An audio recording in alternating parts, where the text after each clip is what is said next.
Hi everyone, Crista Cowan here with another episode of The Barefoot Genealogist. Today we are talking about communicating with your cousins, specifically those cousins and other connections that you're able to make online through your Ancestry online tree or through Ancestry DNA. So today we're going to cover just some of the basic reasons why you might want to communicate with some of those people. I will walk you through some templates of actual emails that I send and receive that get the best response, and then we'll wrap up with some best practices. I'll start with just some reminders about some things you can do on your side of the house through your profile and other places to make sure that you're receiving all of the messages that you should be receiving. So let's go ahead and dive in to that directly. We're going to start by talking about the different places you need to go to check your settings to make sure that you are getting the messages you want to be receiving, to make sure that you are making yourself findable. I've actually done an entire video on this a few months ago. It's called Collaborating, and you can find it on the YouTube channel. But I'm just going to use this as a reminder that you need to go in and check your tree settings. Now, the way you do that is in Ancestry. When you're viewing your tree, just click on your tree name, come in here and check your tree settings, and under tree settings, check your privacy settings. That's just going to make sure that your tree is public or private, and that you know whether or not your tree is public or private. I get messages from people all the time who say, well, just go look at my tree. That's their response, and then I have to remind them that I can't see their tree because their tree is private. Or they'll say, well, just go check this out or whatever. So I check your tree so that you know whether it's private or public. You might also want to update your tree description so that it has the information that you know you need to be communicating to other people. I encourage you to check your profile settings. You can do that here under Member Profile. You want to also check your site preferences and your email preferences. So here under Site Preferences, this is where I decide which notifications I want to receive. It's where I decide whether or not people can communicate with me. So one of the things is sometimes people will send out messages and then they don't understand why they're not getting messages back. Well, it could be because you've selected Do Not Allow Other Members to Contact Me. So make sure that you have that selected under your site preferences, that other people can contact you. You'll also want to check your email preferences. Make sure that the email that you have selected with the account is correct, that you're getting the right emails. So all of that is important for you to make sure that you are getting the right messages from the right people at the right time so that you can continue on this family history journey. From the time I started doing family history, even before that, I remember as a young child, my mother writing letters back and forth to various cousins and aunts and other family members, people she wasn't sure were family but was trying to make a connection with. Letter writing was a huge part of the collection of family history knowledge. That ability to collaborate with other people is very important. And just because we've moved into a digital age does not make that any less important.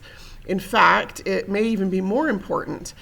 It's just that now we have tools to be able to do it a little bit easier. Instead of sitting down and handwriting out a letter and then waiting for weeks or months for a response letter, or maybe sometimes never receiving a response, now we have so much instant communication.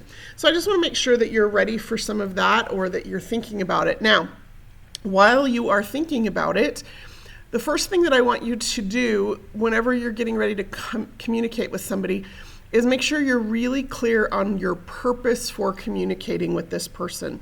Sometimes people try to muddle too much together.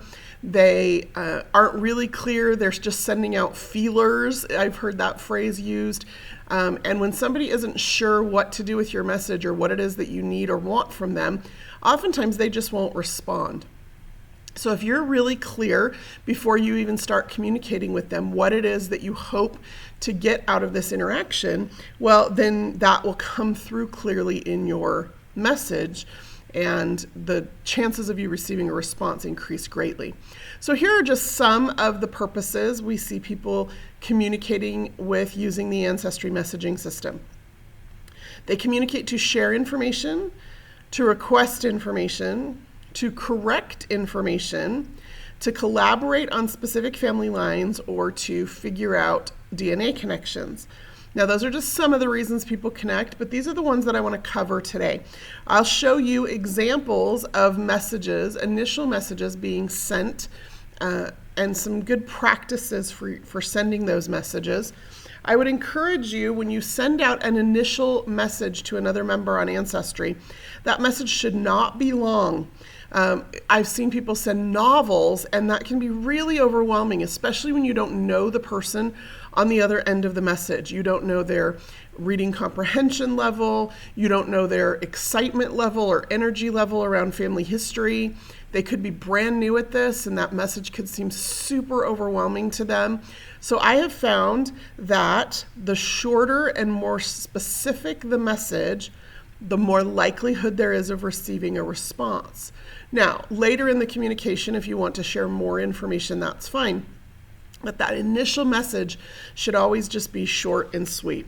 So let's use an example here. So here's an example of an initial email or initial message through the Ancestry messaging system where you might share information or want to do that with somebody. A lot of times we find something in a tree and we think, oh my goodness, I have so much information I could share with this person. And then sometimes we just send them an email and dump it all on them. Again, super overwhelming. So here is a template for that.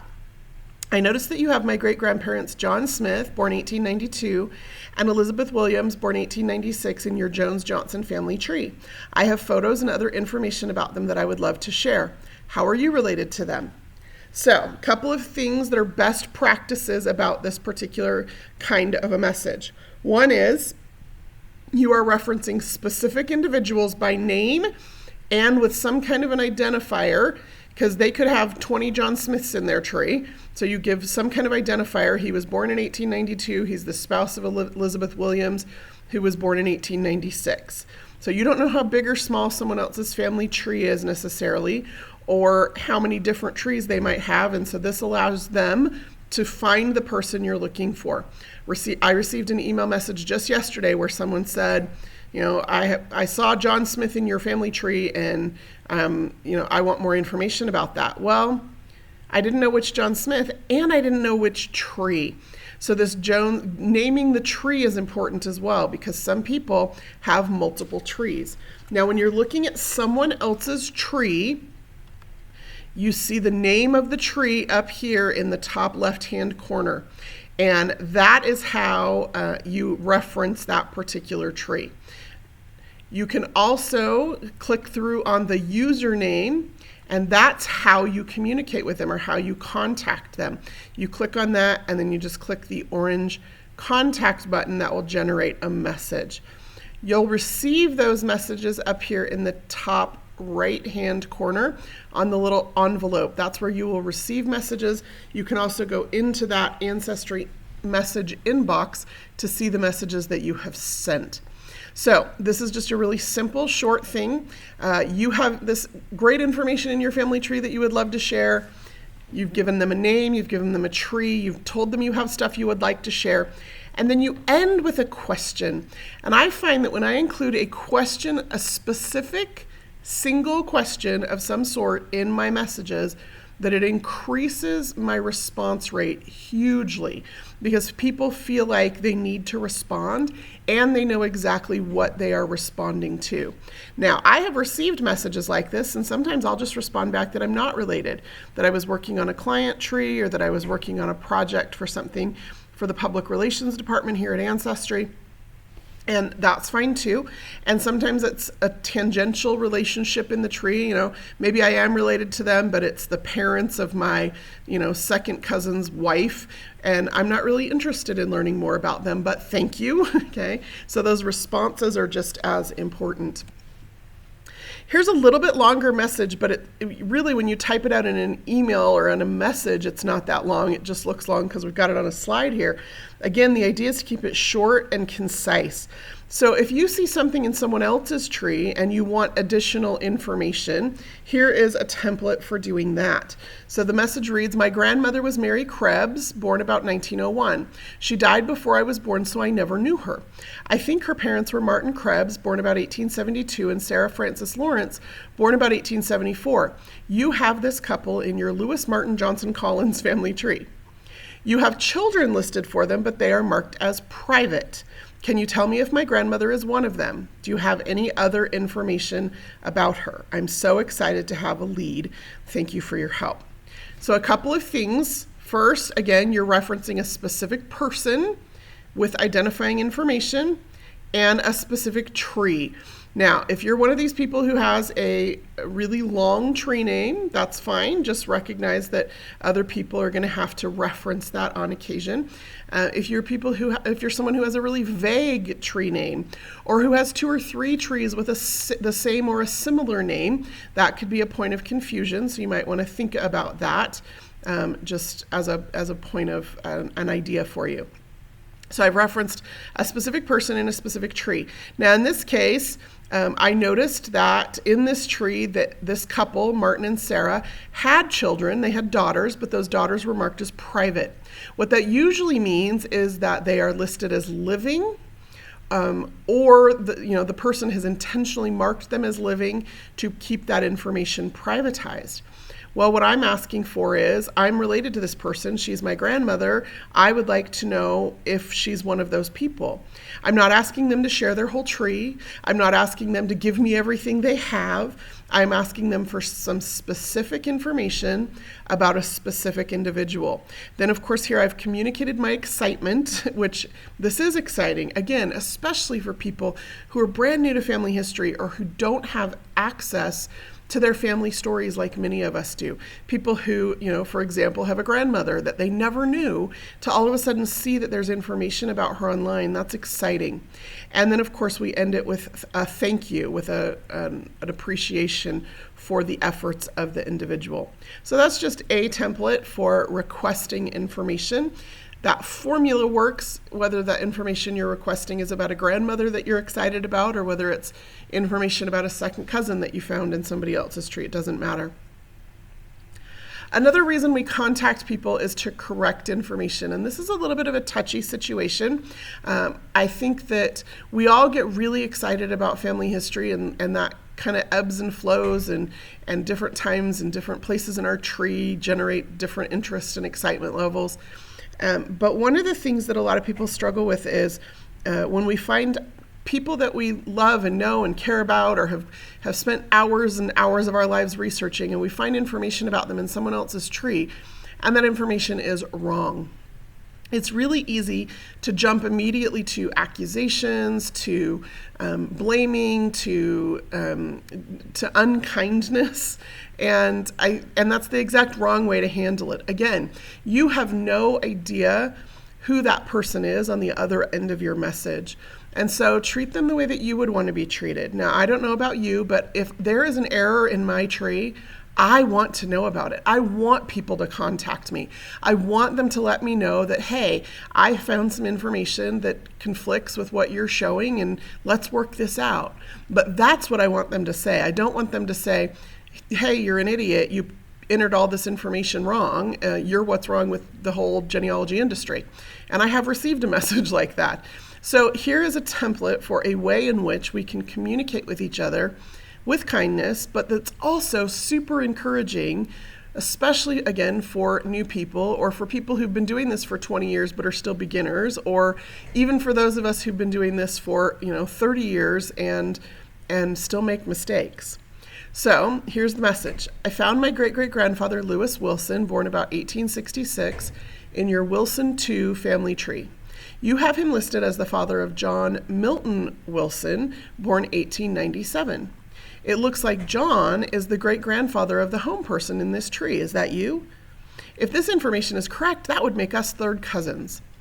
But my records, including an obituary and a tombstone photo, show that Lewis Wilson died in 1889. Could Lewis's death date be wrong? Could John's birth date be wrong? Could John be the son of another family member? Would you be willing to work with me to figure this out?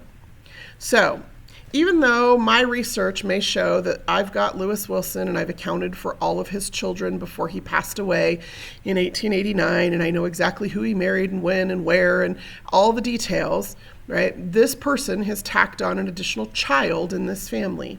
And that additional child, it looks like, is their great-grandfather. So what they've done, essentially, is they have added a child to a family because something looked the same or similar or the same time or place. And now they're climbing my family tree, and I don't really think that it is their family tree. But I don't want to come right out and say that. I don't want to tell them they're wrong. I don't want to be rude about it. However, I do want to point out inconsistencies in the research. Things like, Lewis died in 1889. John wasn't born until 1897. Maybe, even though I have these two pieces of documentation, maybe the death date I have is wrong. And that happens. I have to be willing to accept that my information might also be inaccurate. It is totally possible that Lewis actually died in 1899 and that the tombstone is wrong. Sometimes tombstones aren't placed for years, sometimes, 50, 60, 70 years after an event.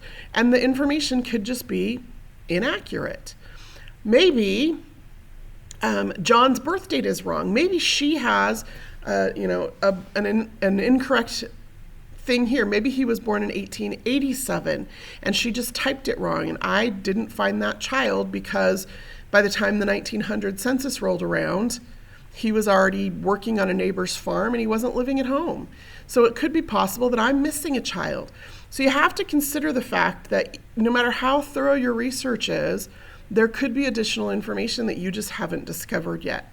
And when you approach it that way, no matter how sure you think you are about everything, it makes the tone of your message a lot more collaborative, a lot less accusatory, and yet it still invites this person to consider that their information might also be inaccurate, and you are offering to help figure it out together.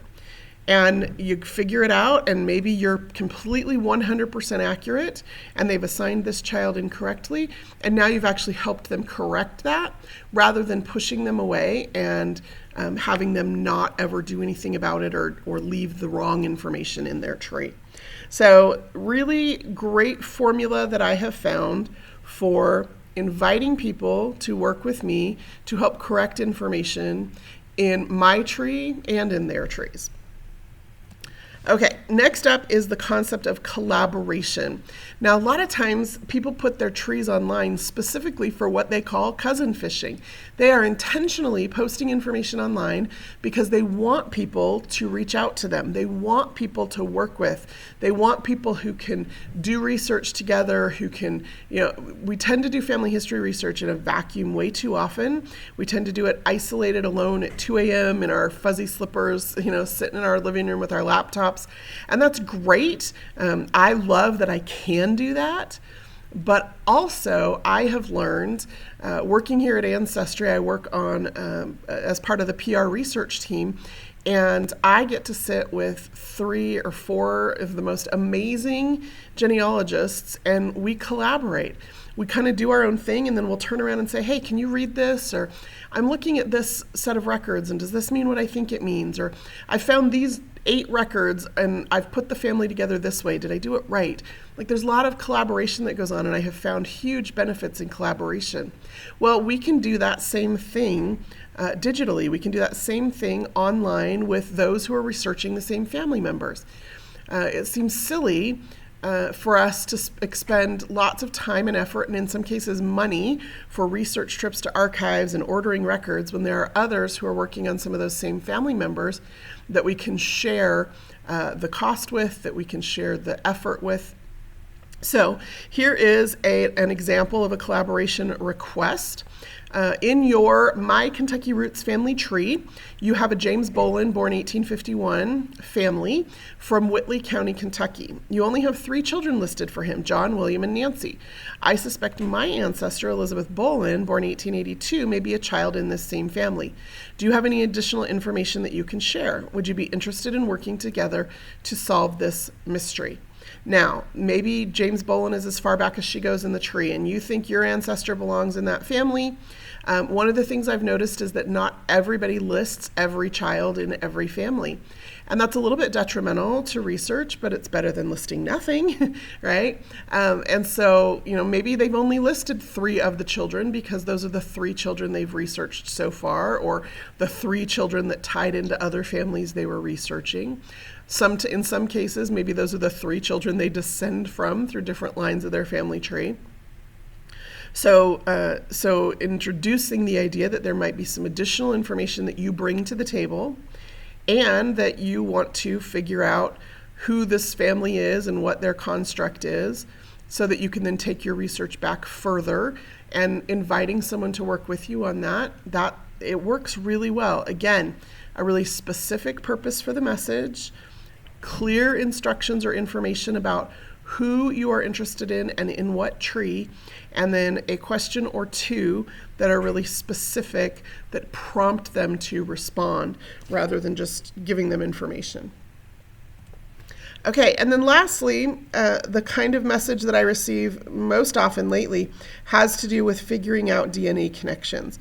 And here's one of the frustrations that sometimes arises when we're figuring out DNA connections, which is that somebody will send a message, and through DNA connections, you can actually message directly from the DNA match page, and it will attach a link at the bottom of the email to view the match. But a lot of people get those emails forwarded to their own email and can't click the link, or whatever the circumstance may be. So again, the more information specifically that you can provide, the better. Okay, so here is an example of a specific email message that you might send about figuring out a DNA connection.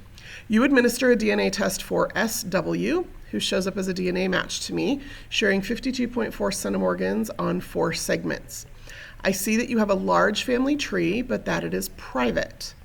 But I looked at our shared matches, and you might be connected to me through my George Lawrence, born 1811, and Nancy Shipley, born 1815 line. Do you have them in your tree? Do you have any Lawrence family born in Alabama? Would you be willing to work with me to figure out our connection? So I've listed that I'm asking about a test they administer, which some of us, I think I have now like 33 different DNA tests that I administer for various family members. And so when people contact me, I like to know which test they're talking about. If it's just my own test, it'll have my username. If it's a test I administer, it'll have the initials of the person and then say administered by and have my username. I've also here in this message shared how much DNA we share. Now, that's important to some people, because some people, if it's this is a pretty good match. This is like a third cousin once removed maybe match. If it's a closer match, that's going to be even more exciting, right? If it's a more distant match, that might be something they're not as interested in. So I always share the amount of shared DNA. I do that instead of saying things like, we show up as 4th cousins. Well, that 4th cousin bucket on Ancestry could be a 4th cousin, or it could be a 5th cousin twice removed, or it could be a 6th cousin, right? There's a range in that bucket. And so I want to know specifically how much DNA we share. I've seen some people say, we have a DNA match and it says, extremely good or high confidence. You know what? Those confidence levels have to do with how likely that the relationship has been predicted correctly. They're not about what the relationship actually is. So again, sharing the amount of shared DNA I find is more accurate, more precise, more informative. It's also just going to give you a better response in a lot of cases. I've noted here that they have a tree, but that tree is private. Everybody has the right to choose whether they want their tree to be public or private. Everybody has their own reasons, if they have a private tree, for making that tree private. And I don't want to make any assumptions. Again, I don't know anything about the person on the other end of this. They may not even know their tree is private. Again, some people change that setting and then don't understand what that means for other people. So I'm just noting to them that their tree is private. That means I can't see it. And so I have done a little work. I'm not just sending them a message saying, your tree's private, share it with me. I've seen those, people demanding that people share with them. I'm not sending a message asking them to, go through my tree and figure it out for themselves. What I'm doing is I'm saying, I've done a little bit of work here. I looked at our shared matches. That's a feature on the Ancestry match page that allows you to see who you have in common with that person.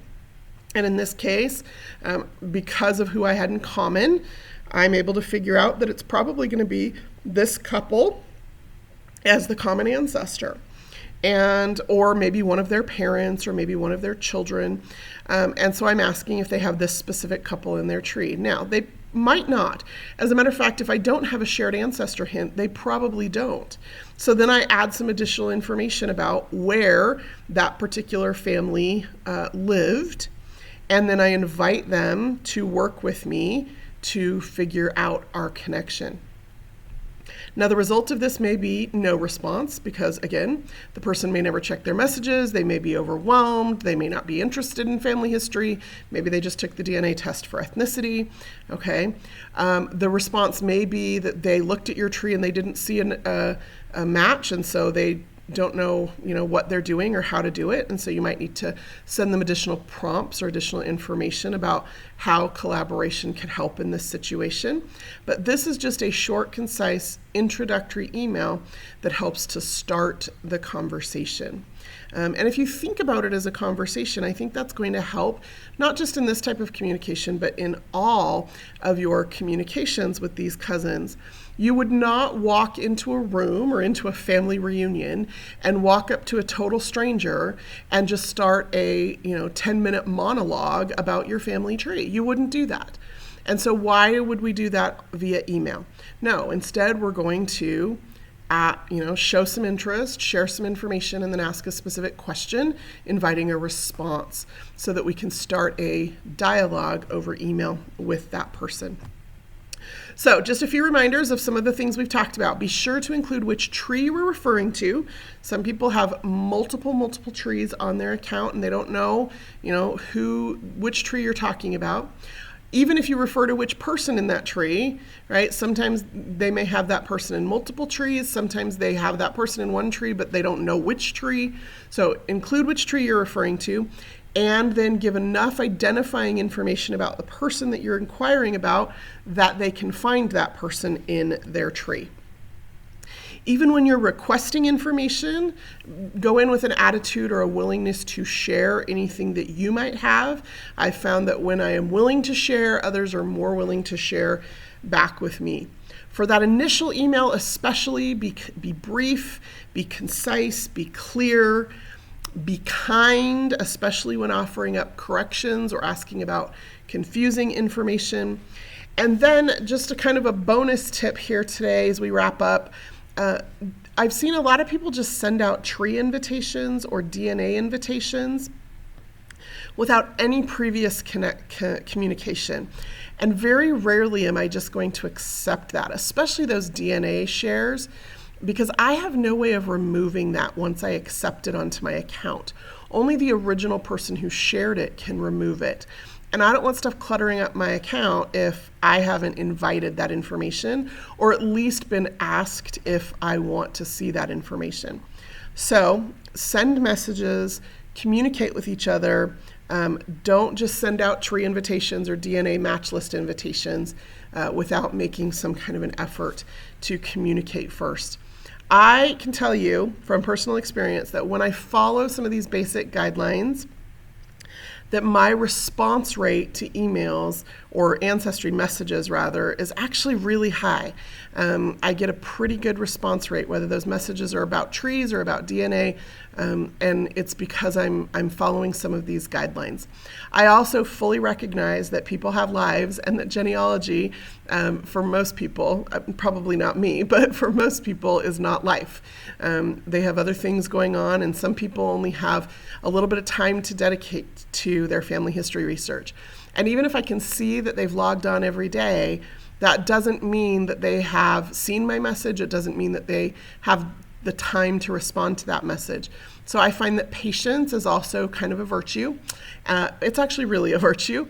And if somebody hasn't responded to me, I'll give them several weeks before I just ping them again. And I'll usually just say, I sent you a message previous, here's the text of it. If you could just let me know that you received this message, I'm willing to wait for a response. And again, that gets some really great responses as well. Well, that's all I have for you today, and it works out well because we are out of time. Until next time, this is Crista Cowan. Have fun climbing your family tree.